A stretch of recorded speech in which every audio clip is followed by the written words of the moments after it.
Coach, de heel bekende, de wereldberoemde bondscoach van het Curaçaose nationale team. Hij gaf afgelopen zaterdag een persconferentie waarin hij aangaf dat er wel zeker kansen zijn dat Curaçao zich voor het eerst in haar geschiedenis zou kunnen kwalificeren voor een wereldkampioenschap. Na afloop van de persconferentie sprak ik Dick Advocaat. Meneer Advocaat, we hebben net de presentatie gehad. Mijn eerste vraag, heeft u er zin in, het bondscoachschap van Curaçao? Ja, als ik er geen zin in had, dan had ik daar niet gaan zitten.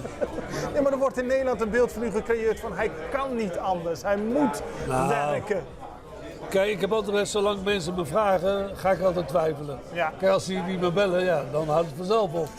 Maar ik heb wel het geluk dat ze nog steeds bellen. Maar niet alleen Curaçao. Maar kijkt u dan ook van, is dit de moeite waard? Is het realistisch genoeg? Dat wordt dus ook... Het is moeite waard, heb ik net ook al gezegd, dat we met een staf kunnen gaan die allemaal de ervaring hebben voor grote toernooien. Daar wordt toch wel wat voor gevraagd door organisatie met vliegtuigen, velden, et cetera, et cetera.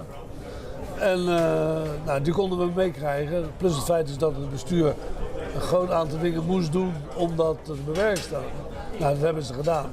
En dat is de reden ook waarvoor we dat met heel veel plezier gaan doen.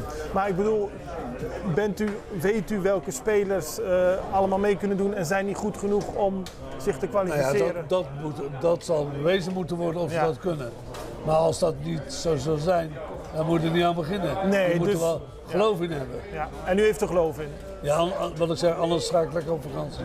En krijgt u dan zelf ook al mailtjes of appjes van spelers van joh, ik heb wel interesse?